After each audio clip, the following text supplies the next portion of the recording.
ओम श्री गणेशाय नमः। अथ श्री पंचमुखी हनुमत कवच।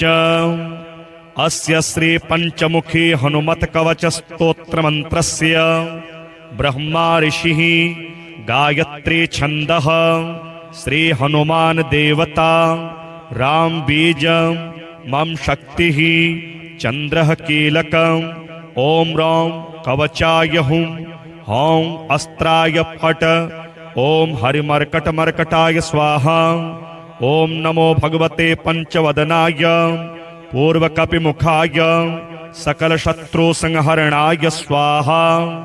ओम नमो भगवते पंचवदनाय दक्षिणमुखाय करालवदनाय नरसिंहाय सकलभूत प्रमथनाय स्वाहा। ओम नमो भगवते पंचवदनाय पश्चिम मुखाय गरुडाननाय सकल विषहराय स्वाहा।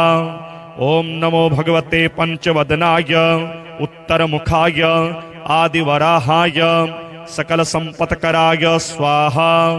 ओम नमो भगवते पंचवदनाय ऊर्ध्वमुखाय हयग्रीवाय सकल जनवष्कराय स्वाहा। अस्य श्री पंचमुखी हनुमत कवच स्तोत्रस्य श्रीरामचंद्र ऋषिः अनुष्टुप् छंदः श्रीरामचंद्रो देवता सीता इति बीजं हनुमानिति शक्तिः हनुमत प्रीत्यर्थे जपे विनियोगः।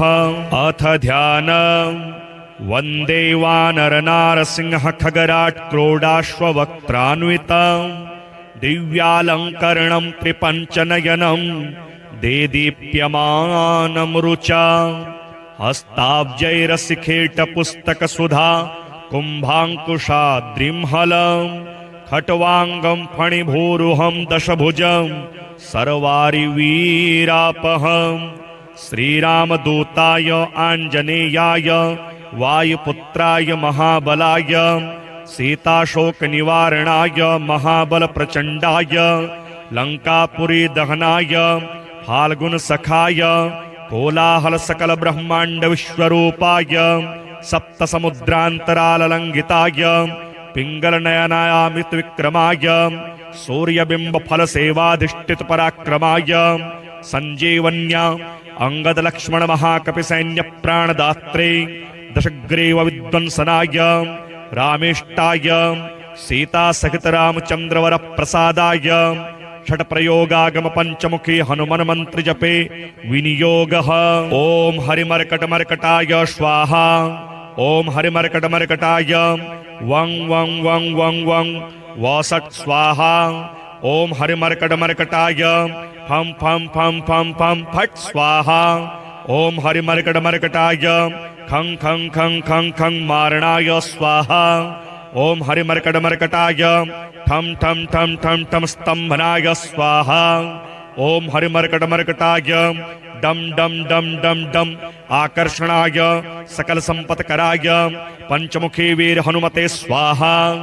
ओम ढम ढम ढम ढम ढम कूर्ममूर्तये पंचमुखी हनुमते परयंत्र तंत्रोच्चाटनाय स्वाहा। कं खं गं घं ङं चं छं जं झं यं टं ठं डं ढं णं तं थं दं धं नं पं फं बं भं मं यं रं लं वं शं सं सं हं शं स्वाहा इति दिग्बन्धः।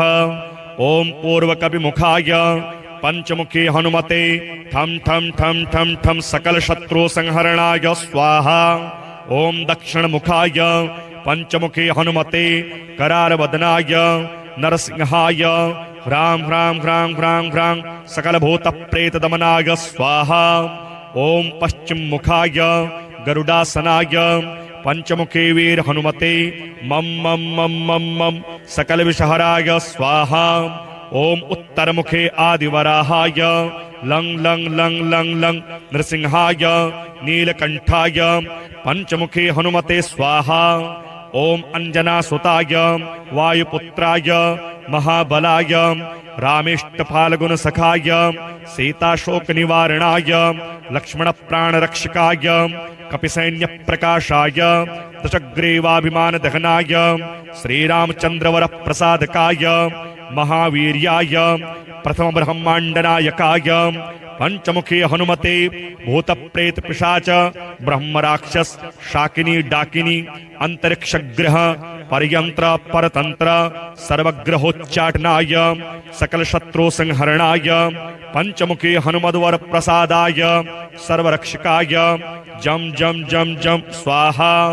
पठित्वेदं तु कवचम महांतम कवचम पठेत् एकवारं पठे नित्यं सर्वशत्रु निवारणं द्विवारं तो पठे नित्यं पुत्र पौत्र प्रवर्धनं त्रिवारं पठते नित्यं सर्वसंपत्करं परं चतुर्वारं पठे नित्यं सर्वमर्त्यवशंकरं पंचवारं पठे नित्यं सर्वरोग निवारणं षड्वारं तो पठे नित्यं सर्वदेववशीकरं सप्तवारं पठे नित्यं सर्वकामार्थ सिद्धिदं अष्टवारं पठे नित्यं सर्वसौभाग्यदायकं नववारं पठे नित्यं सर्वैश्वर्यप्रदायकं दशवारं पठे नित्यं त्रैलोक्यज्ञानदर्शनम् एकादशं पठे नित्यं सर्वसिद्धिं लभेन्नरः कवचम स्मृतिमात्रेण महालक्ष्मी फलप्रदं तस्माच्च प्रयता भाव्यं कार्यं हनुमतः प्रिय।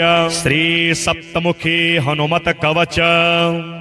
ओम अस्य श्री सप्तमुखी वीर हनुमत कवच स्तोत्र मंत्रस्य नारद ऋषिः अनुष्टुप् छन्दः। श्री सप्तमुखी कपिः परमात्मा देवता राम बीज ह्रीं शक्तिः रूम कीलकं मम सर्वाभीष्ट सिद्ध्यर्थे जपे विनियोगः। अथ ध्यानम्।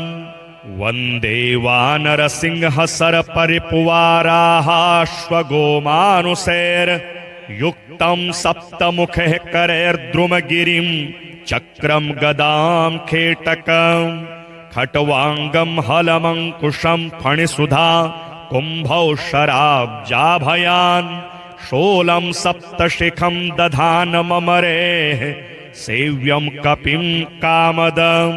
ब्रह्मोवाच सप्तशीर्णः प्रवक्ष्यामि कवचं सर्वसिद्धिदं जप्त्वा हनुमतो नित्यं सर्वपापैः प्रमुच्यते। सप्तस्वर्गपतिः पाया शिखां मे मारुतात्मजः सप्तमूर्धा शिरोव्यान्मे सप्तार्चिर्भालदेशकं त्रिः सप्तनेत्रो नेत्रेव्यात् सप्तस्वर्गतिः श्रुति नासां सप्तपदार्थोव्यान् मुखं सप्तमुखोवतु सप्तजिह्वस्तुरसनां रदान्य सप्तयोवतु सप्तछन्दो हरिः पातु कंठं बाहु गिरिस्थितः करौ चतुर्दश करो भूधरो व्यानमाङ्गुलीः सप्तर्षिध्यातो हृदय मुदरं कुक्षिसागरः सप्तदीपपतिश्चित्तं सप्तव्याहृतिरूपवान् कटिं मे सप्तसंस्थार्थ दायकः शक्तिनी मम सप्तग्रहस्वरूपी मे जानुनी जङ्घयोस्तथा सप्तधान्यप्रियः पादौ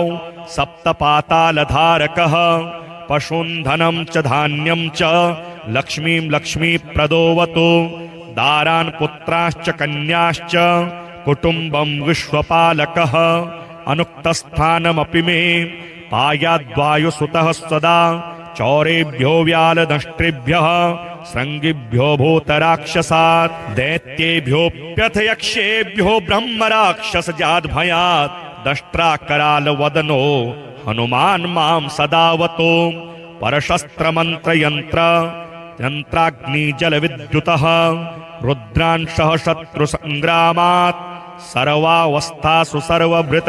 ओम नमो भगवते सप्तवदनाय आद्यकपिमुखाय वीर हनुमते सर्वशत्रु संहरणाय ठम ठम ठम ठम ठम ठम ठम। ओम नमः स्वाहा।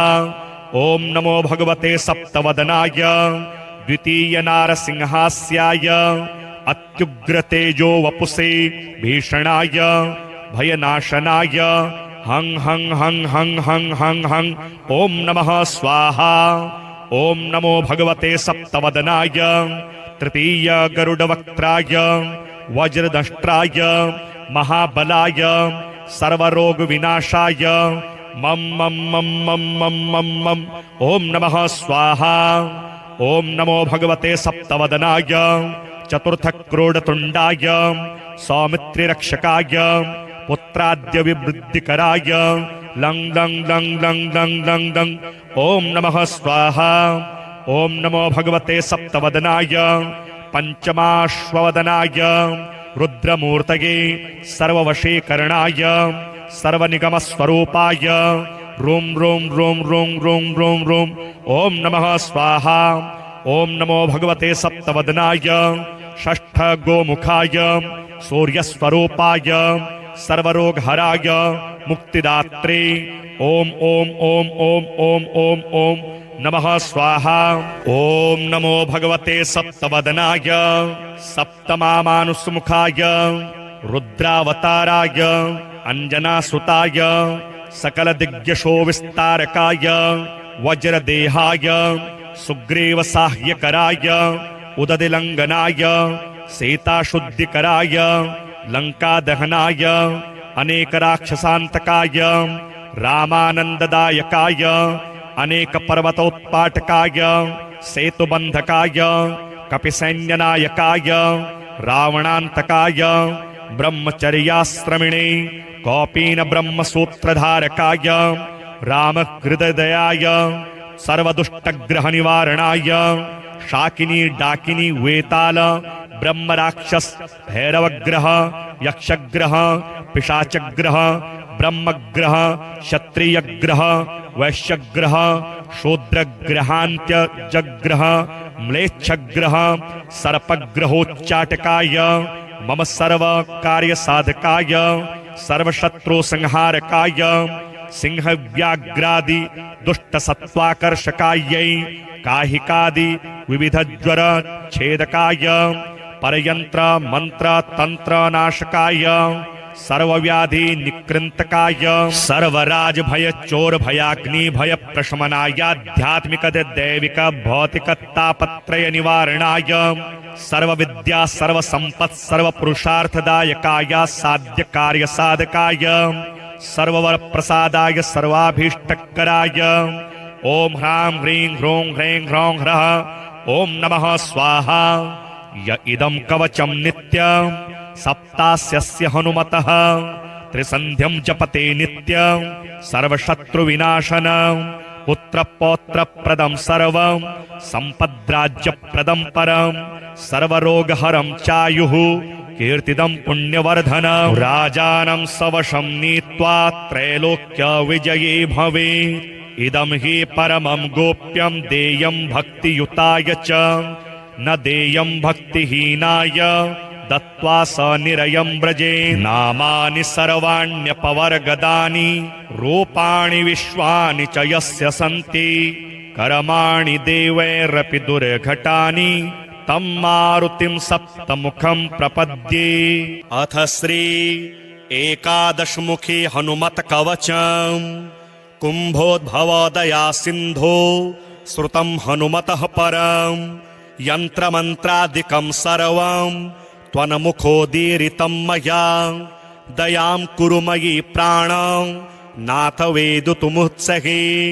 कवचं वायुपुत्रस्य एकादशमुखात्मनः इत्येवं वचनं श्रुत्वा प्रियायाः प्रश्रयान्वितं वक्तुं प्रचक्रमे तत्र लोपामुद्रां प्रति प्रभुः। अगस्त्य उवाच नमस्कृत्वा रामदूतां हनुमन्तं महामतिं ब्रह्म प्रोक्तं तु कवचं शृणु सुन्दरि सादरं सनन्दनाय सुमहत् चतुरानन भासितं कवचं कामदं दिव्यं रक्षः कुलनिबर्हणं सर्वसम्पत्प्रदं पुण्यं मर्त्यानां मधुरस्वरे। ओम अस्य श्रीकवचस्य एकादशवक्त्रस्य धीमहि हनुमतस्तुतिमन्त्रस्य सनन्दन ऋषिः स्मृतः प्रसन्नात्मा हनुमाश्च देवता परिकीर्तिता छन्दोनुष्टुप् समाख्यातं बीजं वायुसुतस्तथा मुख्यः प्राणः शक्तिरिति विनियोगः प्रकीर्तितः सर्वकामार्थ सिद्ध्यर्थं जप एव मुदीरयेत्। ओम स्प्रैं बीजं शक्तिधृकं पातु शिरो मे पवनात्मजः। क्रौं बीजात्मा नयनयोः पातु मां वानरेश्वरः। शं बीजरूपः कर्णौ मे सीताशोकविनाशनः। ग्लौं बीजवाच्यो नासां मे लक्ष्मणप्राणदायकः। वं बीजार्थश्च कण्ठं मे पातु चाक्षयकारकः। ऐं बीजवाच्यो हृदयं पातु मे कपिनायकः। वं बीजकीर्तितः पातु बाहू मे चाञ्जनीसुतः। ह्रां बीजो राक्षसेन्द्रस्य दर्पः पातु चोदरम्। हसौं बीजमयो मध्यं पातु लङ्काविदाहकः। ह्रीं बीजधरः पातु गुह्यं देवेन्द्रवन्दितः। रं बीजात्मा सदा पातु चोरो वार्धिलङ्घनः। सुग्रीव सचिवः पातु जानुनी मे मनोजवः। पादौ पादतले पातु द्रोणाचलधरो हरिः। आपादमस्तकं पातु रामदूतो महाबलः। पूर्वे वानरवक्त्रो माम् आग्नेयां क्षत्रियान्तकृतं। दक्षिणे नारसिंहस्तु नैऋत्यां गणनायकः। वारुण्यां दिशि मामव्यात् खगवक्त्रो हरीश्वरः। वायव्यां भैरवमुखः कौबेर्यां पातु मां सदा। क्रोडास्यः पातु मां नित्यम् ऐशान्यां रुद्ररूपधृकम्। ऊर्ध्वं हयाननः पातु गुह्याधः सुमुखस्तथा। रामास्यः पातु सर्वत्र सौम्यरूपो महाभुजः। इत्येवं रामदूतस्य कवचं यः पठेत् सदा। एकादशमुखस्येतद् गोप्यं वै कीर्तितं मया। रक्षोघ्नं कामदं सौम्यं सर्वसम्पद्विधायकं। पुत्रदं धनदं चोग्र शत्रुसङ्घविमर्दनं। स्वर्गापवर्गदं दिव्यं चिन्तितार्थप्रदं शुभम्। एतत् कवचमज्ञात्वा मन्त्रसिद्धिर्न जायते। 40 पठे क्षुद्धात्मको नरः। एकवारं पठे नित्यं कवचं सिद्धिदं पुमान्। द्विवारं वा त्रिवारं वा पठनायुष्यमाप्नुयात्। क्रमादेकादशादेव मावर्तर्जनात् सुधीः।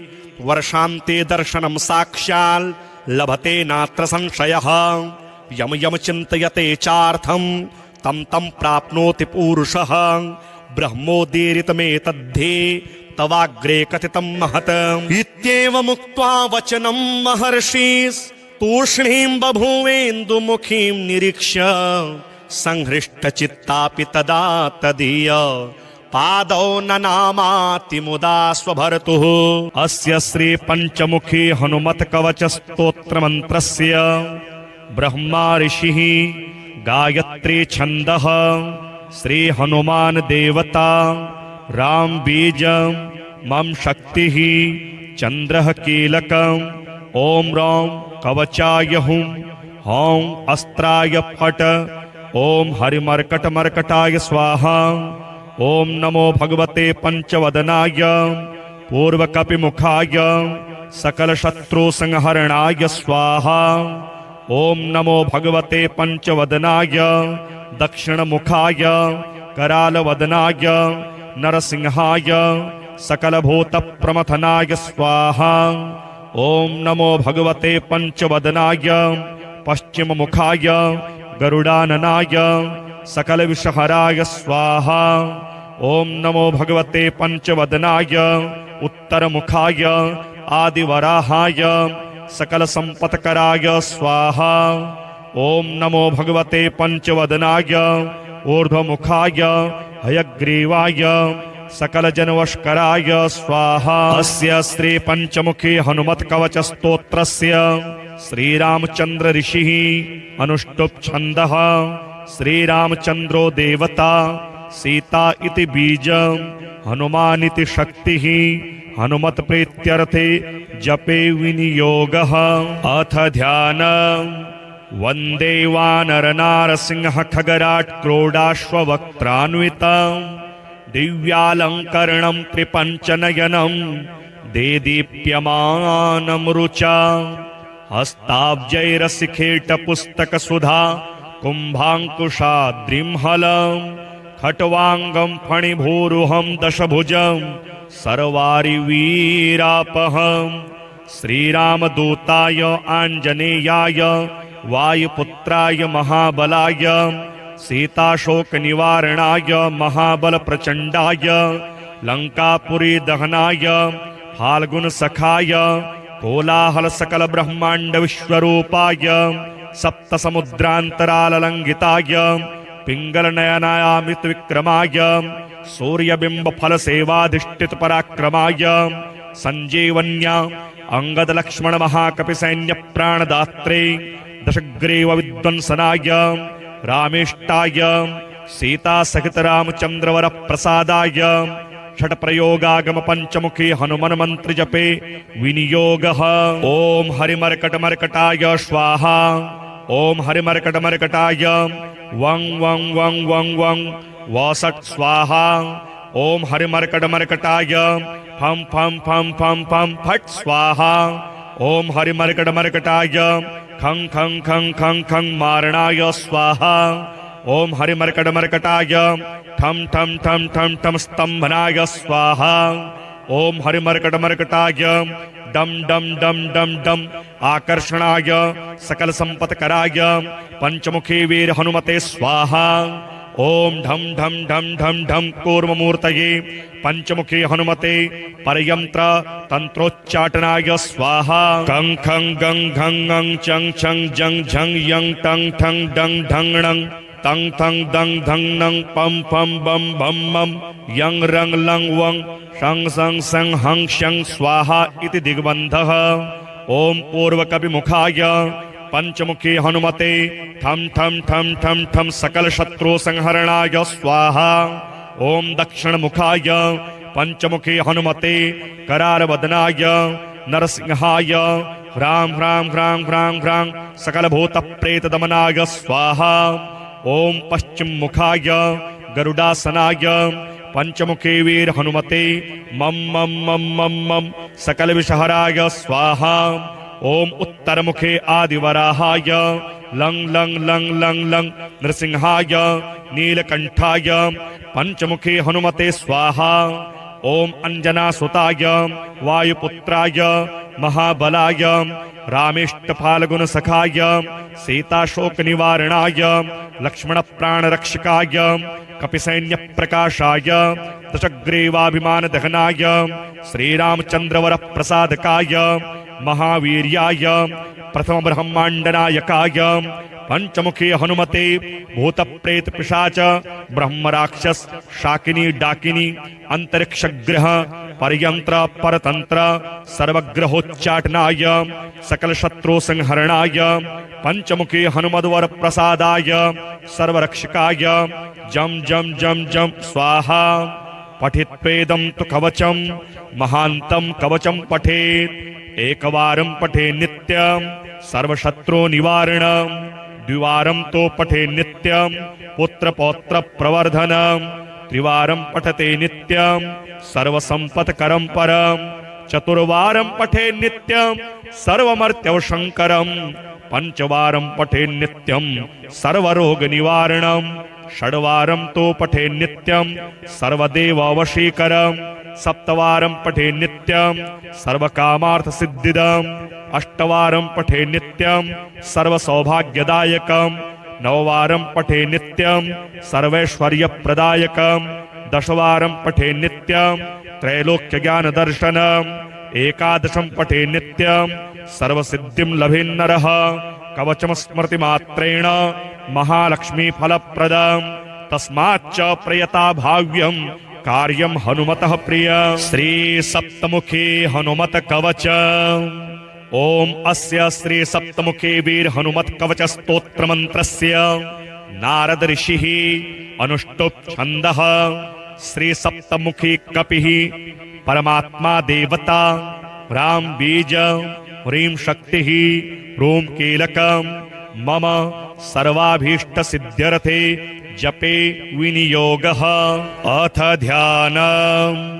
वन्दे वानरसिंह सरपरिपुवाराहाश्वगोमानुषैर्युक्तं सप्तमुखैः करैर्द्रुमगिरिं चक्रं गदां खेटकं खट्वाङ्गं हलमङ्कुशं फणिसुधा कुम्भौ शराब्जाभयान् शूलं सप्तशिखं दधानममरेः सेव्यं कपिं कामदं ब्रह्मोवाच सप्तशीर्णः प्रवक्ष्यामि कवचं सर्वसिद्धिदं जप्त्वा हनुमतो नित्यं सर्वपापैः प्रमुच्यते सप्तस्वर्गपतिः पाया शिखां मे मारुतात्मजः सप्तमूर्धा शिरोव्यान्मे सप्तार्चिर्भालदेशकं त्रिः सप्तनेत्रो नेत्रेव्यात् सप्तस्वर्गतिः श्रुति नासां सप्तपदार्थोव्यान् मुखं सप्तमुखोवतु सप्तजिह्वस्तुरसनां रदान्य सप्तयोवतु सप्तछन्दो हरिः पातु कंठं बाहु गिरिस्थितः करौ चतुर्दशकरो भूधरो व्यानमाङ्गुलीः सप्तर्षिध्यातो हृदय मुदरं कुक्षिसागरः सप्तदीपपतिश्चित्तं सप्तव्याहृतिरूपवान् कटिं मे सप्तसंस्थार्थ दायकः शक्तिनी मम सप्तग्रहस्वरूपी मे जानुनी जङ्घयोस्तथा सप्तधान्यप्रियः पादौ सप्तपातालधारकः पशून् धनं च धान्यं च लक्ष्मीं लक्ष्मीप्रदोऽवतु दारान् पुत्राश्च कन्याश्च कुटुम्बं विश्वपालकः अनुक्तस्थानमपि मे पायाद्वायुसुतः सदा चौरेभ्यो व्यालदंष्ट्रिभ्यः शृङ्गिभ्यो भूतराक्षसात् दैत्येभ्योऽप्यथ यक्षेभ्यो ब्रह्मराक्षसजाद्भयात् दष्ट्राकरालवदनो हनुमान् मां सदावतो परशस्त्रमन्त्रयन्त्र यन्त्राग्निजलविद्युतः रुद्रांशः शत्रुसङ्ग्रामात् सर्वावस्थासु सर्वभृत ॐ नमो भगवते सप्तवदनाय आद्यकपिमुखाय वीरहनुमते सर्वशत्रुसंहरणाय ठं ठं ठं ठं ठं ठं ठं ॐ नमः स्वाहा ॐ नमो भगवते सप्तवदनाय द्वितीय नारसिंहास्याय अत्युग्रतेजो वपुषे भीषणाय भयनाशनाय हं हं हं हं हं हं हं ॐ नमः स्वाहा ॐ नमो भगवते सप्तवदनाय तृतीय गरुडवक्त्राय वज्रदष्ट्राय महाबलाय सर्वरोगविनाशाय मम मम मम मम मम मम मम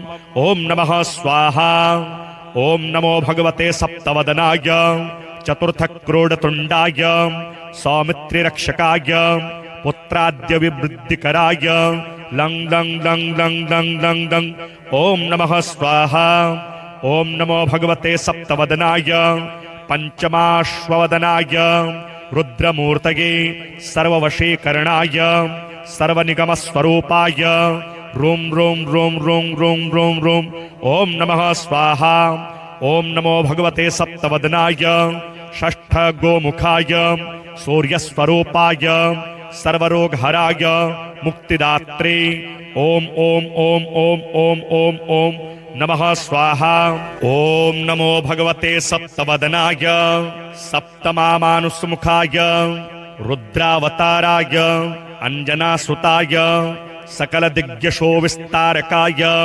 वज्रदेहाय सुग्रीवसाह्यकराय उददिलङ्घनाय सीताशुद्धिकराय लङ्कादहनाय अनेकराक्षसान्तकाय रामानन्ददायकाय अनेकपर्वतोत्पाटकाय सेतुबन्धकाय कपिसैन्यनायकाय रावणान्तकाय ब्रह्मचर्याश्रमिणे कौपीनब्रह्मसूत्रधारकाय रामहृदयाय सर्वदुष्टग्रहनिवारणाय शाकिनी डाकिनी वेताल ब्रह्मराक्षस भैरवग्रह यक्षग्रह पिशाचग्रह ब्रह्मग्रह क्षत्रियग्रह वैश्यग्रह शूद्रग्रहान्त्यजग्रह म्लेच्छग्रह सर्पग्रहोच्चाटकाय मम सर्व कार्य साधकाय सर्वशत्रु संहारकाय सिंह व्याघ्रादि दुष्ट सत्वाकर्षकायै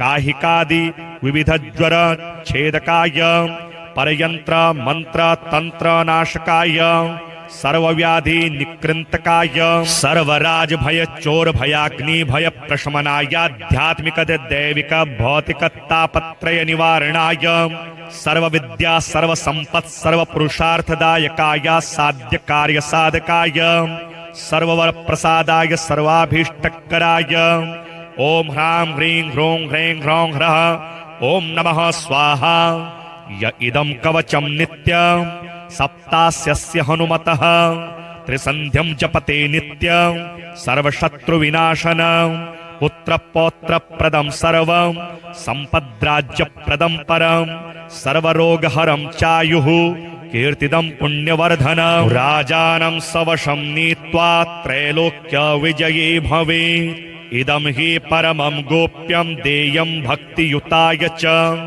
न देयं भक्तिहीनाय दत्त्वा स निरयं व्रजे नामानि सर्वाण्यपवर्गदानि रूपाणि विश्वानि च यस्य सन्ति कर्माणि देवैरपि दुर्घटानि तं मारुतिं सप्तमुखं प्रपद्ये अथ श्री एकादशमुखी हनुमत कवचम् कुम्भोद्भवोदया सिन्धो श्रुतं हनुमतः परम् यन्त्रमन्त्रादिकं सर्वं त्वन्मुखोदीरितं मया दयां कुरु मयि प्राणं नाथ वेदितुमुत्सहे कवचं वायुपुत्रस्य एकादशमुखात्मनः इत्येवं वचनं श्रुत्वा प्रियायाः प्रश्रयान्वितं वक्तुं प्रचक्रमे तत्र लोपामुद्रां प्रति प्रभुः अगस्त्य उवाच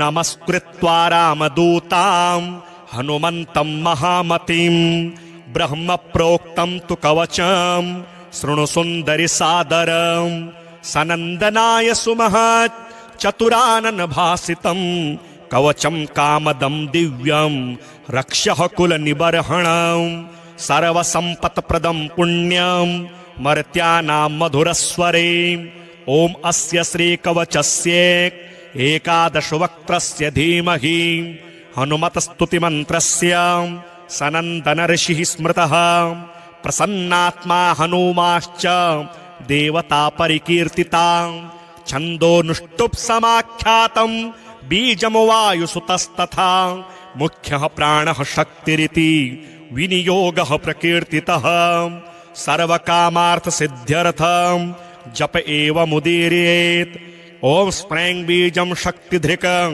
पातु शिरो मे पवनात्मजः क्रौं बीजात्मा नयनयोः पातु मां वानरेश्वरः शं बीजरूपः कर्णौ मे सीताशोकविनाशनः ग्लौं बीजवाच्यो नासां मे लक्ष्मणप्राणदायकः वं बीजार्थश्च कण्ठं मे पातु चाक्षयकारकः ऐं बीजवाच्यो हृदयं पातु मे कपिनायकः वं बीजकीर्तितः पातु बाहु मे चाञ्जनीसुतः ह्रां बीजो राक्षसेन्द्रस्य दर्पः पातु चोदरं हसौं बीजमयो मध्यं पातु लङ्काविदाहकः ह्रीं बीजधरः पातु गुह्यं देवेन्द्रवन्दितः रं बीजात्मा सदा पातु चोरो वार्धिलङ्घनः सुग्रीव सचिवः पातु जानुनी मे मनोजवः पादौ पादतले पातु